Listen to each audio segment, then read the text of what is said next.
I was sitting in class when the substitute teacher stuck her hand out and said, "Spit out your chewing gum." I laughed nervously but put it in her hand anyway. Suddenly, she collapsed to the floor. Her whole body started shaking like she was having a seizure. Multiple people called 911 at once, all yelling over each other. "Get the nurse! Get help! Somebody do something!" I just sat there frozen, pinching myself to see if I was in a fever dream. The nurse burst in with an EpiPen. Her throat's closing up. She jabbed it into Mrs. Pierce's thigh. Kids started backing away from my desk, and Ella grabbed my arm hard. "What did you do?" "Nothing! I just spit out my gum!" Someone behind me whispered, "Murderer." The paramedics arrived and immediately put on double gloves before approaching me. One paramedic kept asking if she'd been stung by something or if anyone saw her take medication. They checked her arms and neck for bug bites. I kept saying she just asked about my gum, but he looked at me like I was wasting his time with irrelevant information. They wheeled her out, and her body was still twitching. Nobody else touched anything this student touched. "We need to isolate the source." One paramedic got in my face. "Have you been feeling sick? Any rashes?" "No, I feel fine. Why?" They took my temperature anyway and checked my throat. Everyone watched like I was some kind of alien. The principal rushed in, and his eyes locked on me immediately. "Get all the other students out now." He nodded to the security guard. "Watch the door." "Sir, I don't understand what's happening. She just asked me to spit out. We need to contact your parents immediately." The vice principal leaned in and pointed at me, whispering, "Is this the one who vandalized?" They started photographing me from multiple angles. I tried to cover my face, but they told me to put my hands down. They took fingerprints from my desk with actual crime scene equipment. "Where did you get this gum?" the principal demanded. 7-Eleven? Is this even regulation gum? What does that even mean?" They ignored me and sent someone to check my other classes for more gum. The lunch ladies were brought in. "What did the student eat today?" "They sat alone at lunch," one said, like that was criminal. "Didn't wash hands before eating. I used hand sanitizer." They pulled up my entire lunch purchase history on a laptop. "Has this student ever brought outside food?" My hands started shaking. "The superintendent's on his way," someone announced. "Pull up the student's disciplinary file." 3 tardies this semester, the secretary read. Failed to turn in health forms. "Those were excused. My mom—" The school resource officer cut me off. "Your parents better have good insurance. This is assault with a deadly weapon." "What weapon?" "It was Trident watermelon gum. We'll need a full toxicology report." He was actually writing this down like I was a criminal. Someone mentioned Miranda rights. I felt like I was going to throw up. Through the office window, I could see parents gathering in the parking lot. Someone was passing around a clipboard, a petition. I sat in that office for 2 hours, while Mrs. Pierce's heart rate stabilized. Nobody would tell me anything. Every time I asked what was happening, they'd exchange looks and say, "Just wait." The principal kept asking what I'd eaten for lunch. It seemed like such a weird question when our substitute just almost died, but I told him. PB&J, apple, cookies. He wrote it all down and made a phone call to someone. 2 hours later, a woman burst through the door. It was Mrs. Pierce's daughter. The principal tried to explain what happened, but she cut him off. "You committed murder of a school employee." "What?" "I didn't. My mother has a severe peanut allergy." Her voice shook with rage. "It's in her file in red ink." My stomach dropped through the floor. She could have died. One particle can trigger anaphylaxis. The pieces clicked horribly into place. My peanut butter and jelly lunch. The gum after. I was suspended immediately. "Effective right now," the principal said, not meeting my eyes. Security escorted me out past the mob of parents. I figured that was it, but I was wrong. A week later, the college rejection letters started piling in. Every teacher who promised to write my recommendation letters mysteriously pulled out at the last minute. Then my mom's car tires were slashed. All 4. The final straw came when I got a call from my part-time job. Fired. Just like that. Everything traced back to the Pierce family. They'd ruined my life over peanut butter. Time to show them what real destruction tasted like. I grabbed my notebook and started writing down every way I could hurt them back, my pen pressing so hard it tore through the paper on some words. First idea was to slash their tires like they did to my mom's car, but that was too simple, too quick. Then I wrote about spreading rumors at their church, posting flyers around town with their lawsuit history, maybe even calling their insurance company with an anonymous tip about fraud. My hand cramped from writing, but I kept going, filling page after page with plans that got darker as the night went on. I thought about sugar in their gas tank, dead fish in their mailbox, signing them up for every spam list on the internet.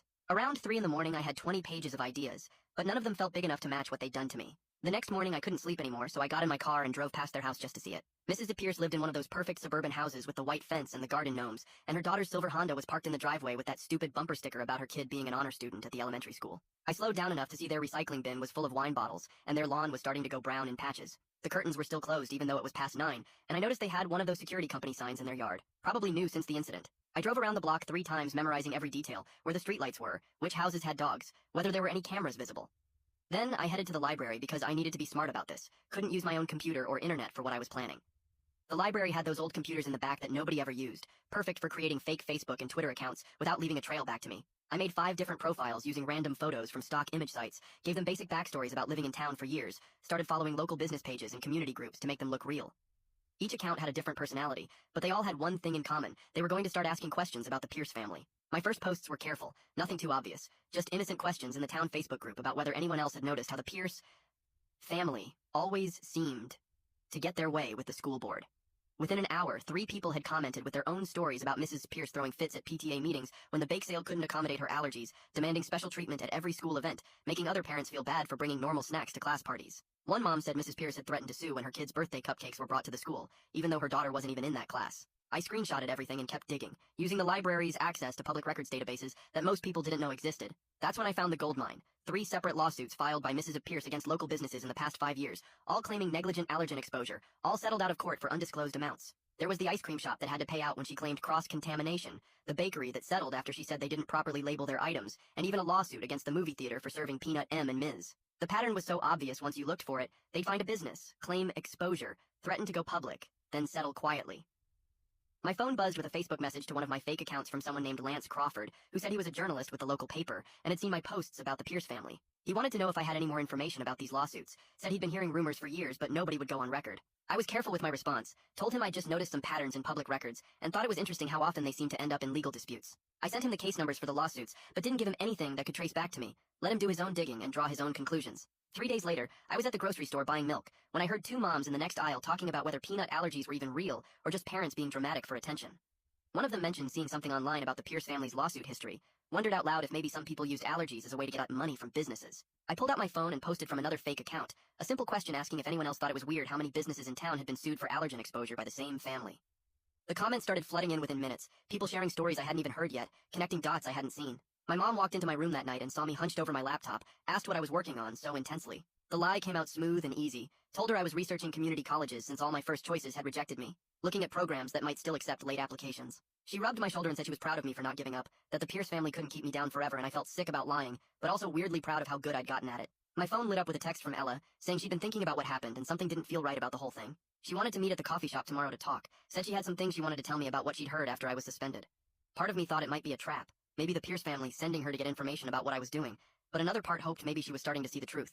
I texted back that I'd meet her at 2 o'clock, already planning my escape routes in case things went bad. The next day, I got to the coffee shop early and sat where I could see both exits. Watched Ella walk in looking nervous and guilty. She sat down across from me, and immediately started apologizing for grabbing my arm that day, said she'd been caught up in the panic and didn't think straight. She told me she'd been noticing things since then, how the Pierce family seemed to have a lot of power in town, how Mrs. Pierce's daughter had bragged about getting me fired from my job, how the whole thing felt planned, somehow. I pulled out my phone to show her the fake accounts I'd been using, but then stopped myself because trusting anyone felt dangerous now. She leaned closer and whispered that Lance Crawford from the local paper had been asking questions around school about the Pierce family. My heart started racing, because that meant my posts were actually working. 2 days later, I was scrolling through Facebook when I saw it, Lance's article with the headline asking why one family had filed so many allergen lawsuits against local businesses. The comment section went crazy within minutes, with people sharing stories about Mrs. Pierce screaming at the bakery owner last year and her daughter threatening to sue the ice cream shop. I screenshot everything and saved it to multiple folders just in case. My mom came home that night looking tired and asked if I'd seen the article about the Pierce family online. I shrugged and said maybe I'd seen something, but tried to act like I didn't care even though my hands were shaking under the table. The next morning, Mrs. Pierce's daughter posted this long video on Facebook, with tears running down her face, talking about how her family was attacked online for no reason. She wore this white shirt that made her look innocent, and kept wiping her eyes with tissues while saying they were just trying to protect her mom's health. People in the comments started defending her, and calling whoever started the rumors a monster. Some lady named Karen wrote that she hoped they found who was behind the hate campaign and pressed charges. I felt sick watching everyone buy her act when she'd literally destroyed my whole future over an accident. That night, I stayed up until 3 making a new email account, and sent Lance all my college rejection letters with the dates circled in red. I included screenshots of my termination email from work, and made sure to highlight how everything happened right after the gum incident. I didn't sign it or give any hints about who I was, but I knew he'd connect the dots. 3 days later, Lance published another article mentioning the strange timing of a local student losing college opportunities, right after the substitute teacher incident. He was careful not to accuse anyone directly, but he included a timeline that made it pretty obvious what had happened. The Pierce family supporters started fighting with people who thought something fishy was going on, and the whole town Facebook page turned into a war zone. I was eating breakfast when the phone rang and my mom answered looking confused. She covered the phone and mouthed that it was the principal, then her face went white as she listened. After she hung up, she sat down across from me and said the principal had warned her about inflammatory online activity that could result in legal action against our family. She asked if I knew anything about it, and I said no, while my stomach twisted into knots. The principal couldn't prove anything, but the threat was clear. Back off, or they'd come after us even harder. That afternoon, I texted Ella, asking if she'd heard any news from the school, since I wasn't allowed back. She replied that her friend who worked in the office said Mrs. Pierce was scheduled to start substitute teaching again next week. The thought of her walking those halls teaching other kids while I was banned made my blood boil, so hot I thought my head would explode. I spent the rest of the day pacing my room and punching my pillow, because the rage had to go somewhere or I'd lose my mind.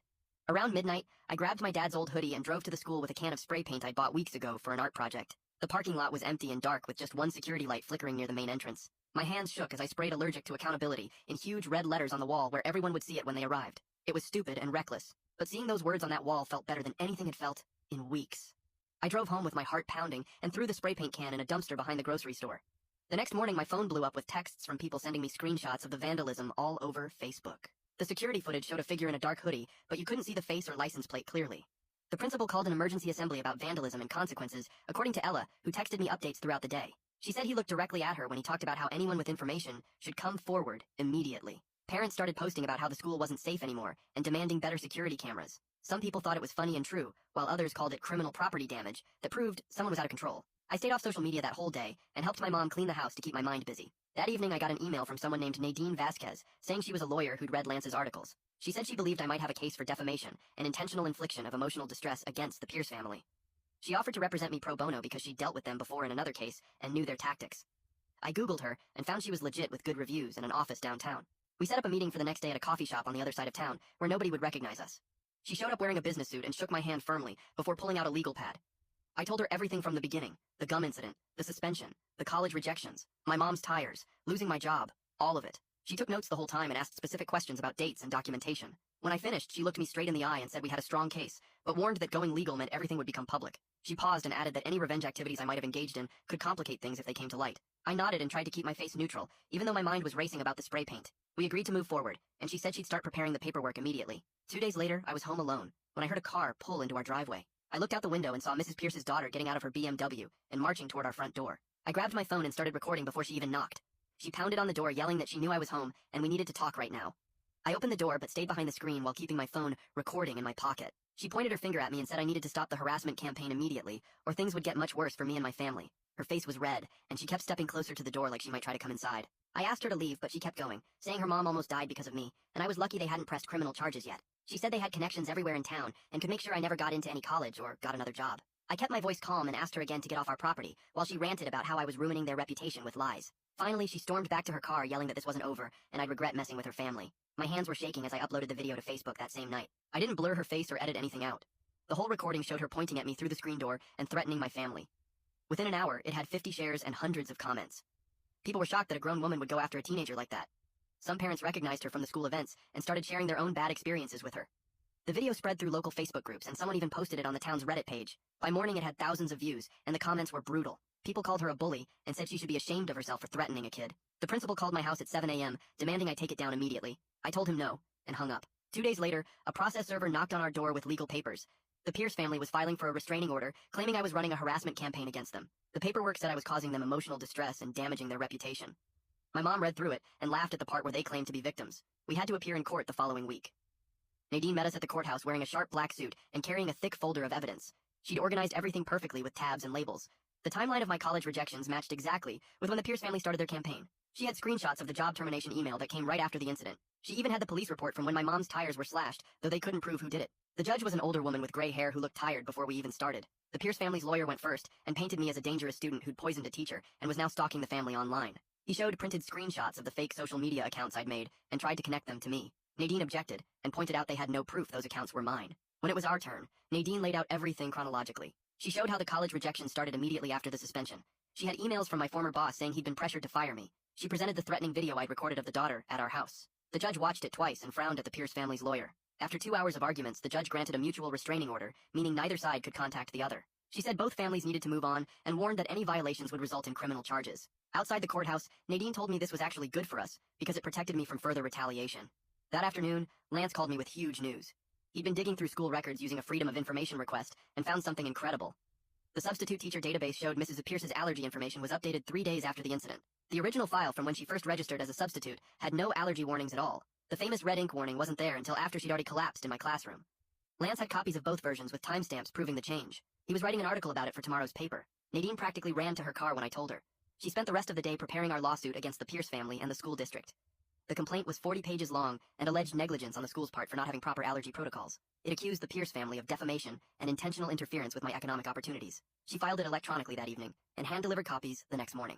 The school board called an emergency meeting for that Thursday night. The auditorium was packed with angry parents on both sides. Some supported the Pierce family and said the school needed better safety measures. Others thought the whole thing was blown out of proportion and the school had overreacted. One dad stood up and said if peanut residue was really that dangerous, then the school should ban all peanut products immediately. Another parent pointed out that would punish hundreds of kids for one incident. The arguing got so loud the board president had to call for order 3 times. They voted to table the discussion until their lawyers could review our lawsuit. Meanwhile, things were shifting in town. The daughter's best friend posted on Instagram that she couldn't support someone who would destroy a teenager's future over an accident. She said she'd seen the daughter's vindictive side before, but this was too much. Other people started distancing themselves too. The daughter's book club disbanded when half the members stopped showing up. Her yoga instructor asked her to find a different studio. Even the grocery store clerk, who'd always been friendly, started avoiding eye contact. Then something amazing happened. I got a voicemail from the admissions office at State University saying they were reconsidering my application. They'd received new information about my suspension and wanted to schedule a phone interview. It wasn't a guarantee, but it was the first good news I'd had in weeks. My mom cried when I played the message for her. The next day, the Pierce family's lawyer called Nadine with a settlement offer. They would pay for my entire college education if I dropped the lawsuit and signed an NDA preventing me from ever discussing the incident publicly. Nadine said it was a decent offer financially, but warned that taking it meant they'd never admit wrongdoing. She said I should think about whether the money was worth letting them escape accountability. I spent hours going back and forth about what to do. That same week, my mom's boss called her into his office. He apologized for cutting her hours after the incident and admitted he'd been influenced by the gossip around town. He offered her extra shifts to make up for the lost income and gave her a small raise. He said he'd been wrong to take sides without knowing the full story. Mom accepted his apology, but I could tell she didn't fully trust him anymore. The whole town was choosing sides now, and relationships that had lasted years were falling apart over this mess. 3 days later, my phone rang at 6 in the morning with Nadine's number showing up. She told me to check the news immediately because something happened at the Pierce house overnight. I pulled up the local news site and there it was, a photo of their front porch with a plastic bag sitting by the door. The article said someone left peanuts with a note that said Karma has allergies too, and the family was treating it as a threat. The cops were already at my house by 7 asking where I was last night. I showed them my work schedule and the security footage from my job that proved I was there until midnight. They still acted like I was guilty and said the Pierce family wanted to press charges for harassment. Nadine showed up while they were still questioning me and told them to leave unless they had actual evidence. The whole thing made me look worse even though I had nothing to do with it. 2 weeks later, Ella got called in for her deposition about the original incident. Nadine let me sit in the room while she testified, and I couldn't believe what I was hearing. Ella admitted she grabbed my arm that day because everyone else was freaking out, and she got caught up in the panic. She said looking back she realized I was just as confused as everyone else, and she felt bad for immediately blaming me. Her testimony was recorded, and Nadine said it would help our case since Ella was one of the first people to accuse me. The school board met again the following week, and finally did something useful. They announced new rules for substitute teachers that required them to submit verified medical documentation about any allergies before they could start working. The principal sent out an email saying this would prevent future incidents, and I wanted to scream that it was too late for me. It was a tiny victory, but at least they admitted their system was broken. Then, I heard through the grapevine that Mrs. M. Pierce was coming back to work, but not at the high school. They assigned her to the elementary school instead, which seemed insane to me. Parents started complaining immediately because little kids eat peanut butter all the time and can't be expected to wash their hands perfectly. The PTA had an emergency meeting where people argued about whether someone that allergic should be around kindergartners at all. My mom came home from the grocery store saying she overheard 2 moms saying Mrs. Pierce was putting herself in danger on purpose for attention. The anger I'd been carrying around was eating me alive, so I finally agreed to see a therapist. My mom found someone who took our insurance, and I went to my first appointment feeling stupid about the whole thing. The therapist listened to me rant for 20 minutes about how unfair everything was, and then asked me a simple question about what I wanted to happen next. I realized I'd been so focused on revenge fantasies that I wasn't thinking about my actual future. She helped me see that staying angry was keeping me stuck in that classroom where Mrs. Pierce collapsed. We made a plan to work through the trauma, but I still left feeling raw and exhausted. A month later came the worst part, my deposition with the Pierce family's lawyer. Nadine spent hours preparing me, going over every possible question they might ask. The lawyer was this older guy who kept trying to get me to admit I'd vandalized the school or made the online posts about them. I stuck to the truth, that I was angry, but didn't do those things, and he kept pushing and pushing. Nadine objected to half his questions, and we took 5 breaks because I was getting too upset. The whole thing took 6 hours, and by the end I felt like I'd been hit by a truck. Lance called me the next week saying his investigation was ready to publish. He'd found 3 other families who had similar experiences with the Pierces, using the allergy to get money or destroy people who crossed them. One family had their small business shut down after Mrs. Pierce claimed they didn't take her allergy seriously at a catered event. Another family's kid got expelled from private school after accidentally bringing trail mix near her. The pattern was clear, and Lance had all the documentation to prove it. The article came out on a Sunday, and by Monday morning it had been shared over 1,000 times. People were finally seeing what I'd been saying all along. The school district's lawyers contacted Nadine that same week with a settlement offer. They would clear my disciplinary record completely and write a letter to all the colleges explaining that my suspension was an overreaction to a medical emergency. They also offered a small cash settlement for the damage to my education. Nadine said it wasn't everything we wanted, but it would help fix my college applications. I wanted them to admit more fault, but she reminded me that getting my record cleared was the most important thing. We were still negotiating when the next disaster happened. Mrs. Pierce had another allergic reaction at the elementary school when a 5-year-old hugged her after lunch. The kid had eaten a peanut butter sandwich and hadn't washed his hands. This time people weren't as sympathetic, because everyone was asking why she kept putting herself in these situations. The parents at the elementary school started a petition to have her transferred somewhere else. My old boss from my part-time job called that afternoon. He said he'd read Lance's article and realized he'd been pressured by the Pierce family's threats about lawsuits. He offered me my job back with all the back pay I'd missed. I needed the money for college, so I said yes, but I couldn't shake the feeling that he was just covering his own ass. The trust between us was completely gone, and going back to work. There felt like admitting defeat somehow. 3 weeks later, we were all sitting in a conference room at some law office downtown for the mediation. The room had this huge table, and everyone looked uncomfortable being there. Mrs. Pierce sat across from me with her daughter right next to her, and their lawyer on the other side. Nadine had warned me this would be tough, but I wasn't ready for what happened next. About an hour into going over all the documents and evidence, Mrs. Pierce just started crying. Not quiet tears either, but full-on sobbing while her daughter tried to shush her. "I never wanted any of this to happen," she kept saying between sobs. Her daughter grabbed her arm hard and told her to stop talking, but Mrs. Pierce kept going anyway. "This whole thing got out of control, and I'm so sorry." Her daughter's face turned red, and she whispered something harsh that made Mrs. Pierce stop talking completely. The mediator called for a break, and that's when I realized who was really running this whole revenge campaign against me. During the break, Nadine pulled me aside to show me something on her laptop. She'd been digging into court records from other states and found 3 different lawsuits filed by Mrs. Pierce's daughter in the past 5 years. Each one was for harassment or defamation against people who'd supposedly wronged her mother. The pattern was so obvious once you saw it all laid out. They'd move to a new town, find someone to target when something went wrong, get money through threats or lawsuits, then move again. One family in Ohio had their bakery almost shut down after Mrs. Pierce claimed they didn't take her allergy seriously. Another case in Michigan involved a teacher who got fired after accidentally bringing almonds to a staff meeting. Nadine had printed everything out, and when we went back into the mediation room, she slid the papers across the table. Their lawyer's face went white when he saw it all. The mediator spent the next 2 hours going through everything, and finally said what we all knew was coming.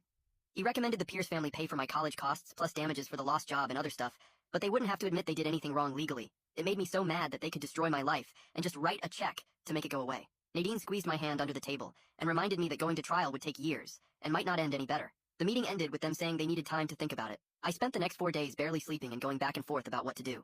My mom sat with me at the kitchen table going through all the pros and cons over and over. She kept reminding me that my future was more important than making them admit what they did. "You can rebuild your life with that money," she said. "Or you can spend years fighting and maybe get nothing." She was right, but it still felt wrong to let them buy their way out of this. On the 5th day, Nadine called to say they'd agreed to the settlement but wanted a full NDA, so I could never talk about what happened.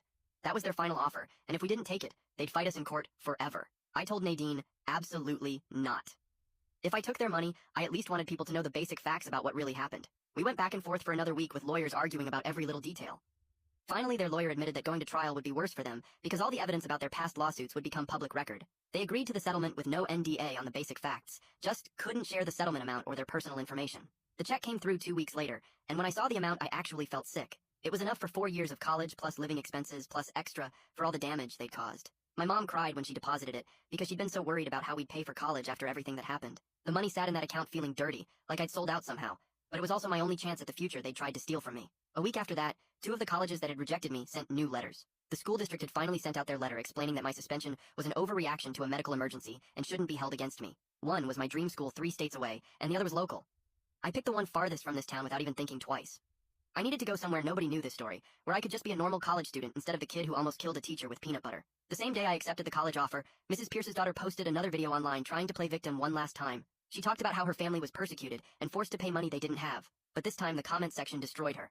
People had seen Lance's articles and knew about their history of lawsuits. Someone posted screenshots of the other families they'd targeted. Another person found records showing they weren't poor at all, but had plenty of money from all their previous settlements. Within 3 hours, she deleted the video, but screenshots were everywhere. 2 days later, she posted that they were moving to another state for a fresh start because of all the harassment they'd faced here. Good riddance. Graduation day came faster than expected, and the principal had called to say I was allowed to walk with my class despite everything. My mom helped me iron my cap and gown the night before, and we didn't talk about how different this day was supposed to be. When they called my name, some people clapped while others stayed silent. A few parents actually booed, but I kept my head up and walked across that stage knowing I'd survived everything they tried to do to me. I shook the principal's hand even though part of me wanted to refuse, took my diploma, and walked off that stage finally free from that place. The next week there was an awards ceremony for local journalism, and Lance won first place for his investigation into the Pierce family. In his acceptance speech, he thanked a brave young person who refused to be silenced without saying my name. He held up that award and said sometimes the truth takes time to come out, but it always finds a way. I watched the live stream from my room while packing for college and actually smiled for the first time in months. The next morning my mom and I took the settlement check to the auto shop to finally fix her car the right way. The mechanic showed us the damage from the slashed tires and said whoever did it used a box cutter based on the cut patterns. My mom didn't say anything about it, but I saw her jaw tighten when she signed the repair order. We used part of the settlement money, and she kept the receipt in a folder she labeled evidence, even though we both knew we'd never need it again. That same week, Ella started texting me and asked if I wanted to grab coffee after school. I met her at the Starbucks near campus, and she told me how watching me fight back against the Pierce family made her realize she'd been letting people walk all over her too. She'd finally reported the girls who'd been stealing her lunch money since freshman year, and they got suspended. We started hanging out more, and she helped me pack for college while telling me about her own plans to study nursing. She said that day in class when Mrs. Pierce collapsed, taught her she wanted to help people in medical emergencies, instead of just standing there frozen. I drove past the Pierce house one afternoon and saw the for sale sign had been up. So long it was starting to fade. The realtor told my mom at the grocery store that nobody wanted to buy it after everything that happened. People in town called them the lawsuit family now, and nobody wanted that bad energy in their house. I spent 3 days writing my college essay about the whole mess and how it taught me that injustice can happen to anyone, but fighting back matters more than winning. The admissions counselor emailed me later, saying it was one of the strongest essays she'd read that year, and it showed real character growth. A letter came from Mrs. Pierce 2 weeks before graduation, and I could tell her lawyer wrote it because it used words like regrettable incident and unintended consequences. She said she was sorry for how things escalated, but never actually admitted they went too far. I kept the letter in my desk drawer as a reminder that some people will never really take responsibility. The school sent out an email about new mandatory allergy training for all staff and students starting next year. Kids started calling it the Pierce Protocol when teachers weren't around, but nobody said it to their faces. They made everyone watch a video about cross-contamination and how to use an EpiPen, and the principal announced zero tolerance for food bullying. My last week in town, I had to drive past their house to get to the bank and saw a moving truck in the driveway. Workers were loading boxes and furniture, while Mrs. Pierce stood on the lawn directing them. I didn't feel happy or sad or angry, just empty where all that rage used to live. 3 months later, I was at freshman orientation, listening to the residence life coordinator talk about roommate agreements. Nobody knew who I was or what happened, and I liked it that way. When people asked where I was from, I just said a small town and changed the subject. My roommate showed up on move-in day and immediately told me he had a severe tree nut allergy. I helped him check every food item I brought and threw out anything that might have been processed near nuts. We put up signs on our door and established a whole system for keeping him safe because I knew how serious allergies were, but also knew they shouldn't be used as weapons. He was grateful I took it seriously without him having to explain why it mattered. We became good friends, and he never knew about my history with allergy-related drama. Nadine texted me in October saying the Pierce family was investigated for insurance fraud in their new state. Someone had tipped off the authorities about their pattern of lawsuits and settlements. She swore it wasn't her, but said she wasn't surprised someone finally connected the dots. The investigator had called her for information about our case, and she'd provided all the documentation showing their history. I asked if I needed to do anything, and she said no, just focus on the school and let karma handle the rest. My mom visited for Parents' Weekend and mentioned the town was different now. People had learned something from what happened even if they didn't want to talk about it directly. The school had better policies, and parents were more careful about not turning accidents into vendettas. She said the Pierce house finally sold to a young family who got it for way under asking price. The new owners didn't know the whole story, and my mom didn't tell them. That winter break, I ran into the principal at Target, and he stopped me near the electronics section. He said he was sorry for how he handled everything, and that he should have investigated more before suspending me. I told him it was done and I was doing fine at college, but I didn't forgive him. Some things change you, and some bridges stay burned, and that's okay. My college friends eventually found out pieces of the story when someone Googled my name and found Lance's articles. They couldn't believe something so small turned into something so destructive, but they also said they were impressed I fought back and won. One of them said if that happened to her, she would have just given up, but I told her you don't know what you'll do until someone tries to destroy your whole future over nothing. Parents' Weekend came up in October, and my mom drove 6 hours to visit me at college. We walked around campus, and she kept looking at other families, and then told me the town was different since everything happened.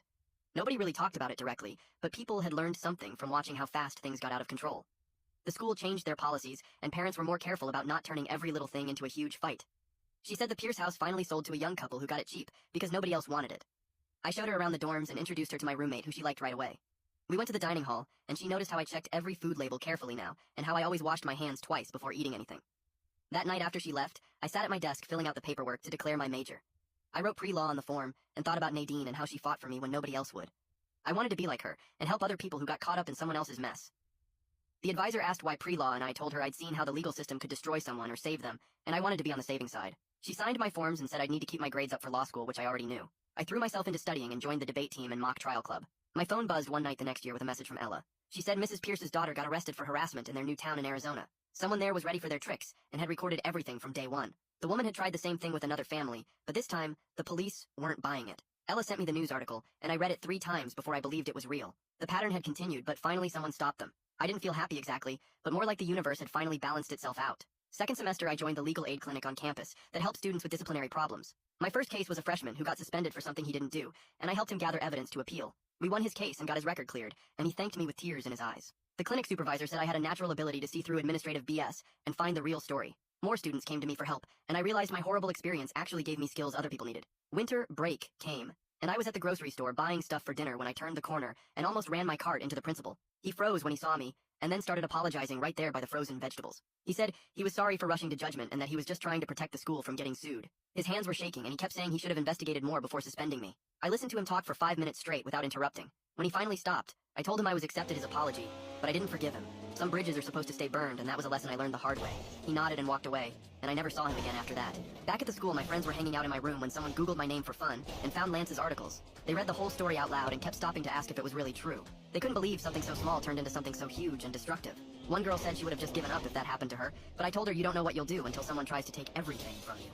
They said they were impressed I fought back and won instead of letting them destroy me. The story spread through our friend group, and people started coming to me for advice about their own problems with unfair treatment. 3 years passed, and I was sitting in my law school orientation, listening to the dean talk about justice and advocacy. The firm that sponsored my full scholarship specialized in defamation cases, and they'd recruited me specifically because of my background. My supervising attorney said the Pierce family had accidentally given me the perfect origin story for this kind of law. I was going to spend my career turning injustice into justice one case at a time and help people who got steamrolled by someone with more power.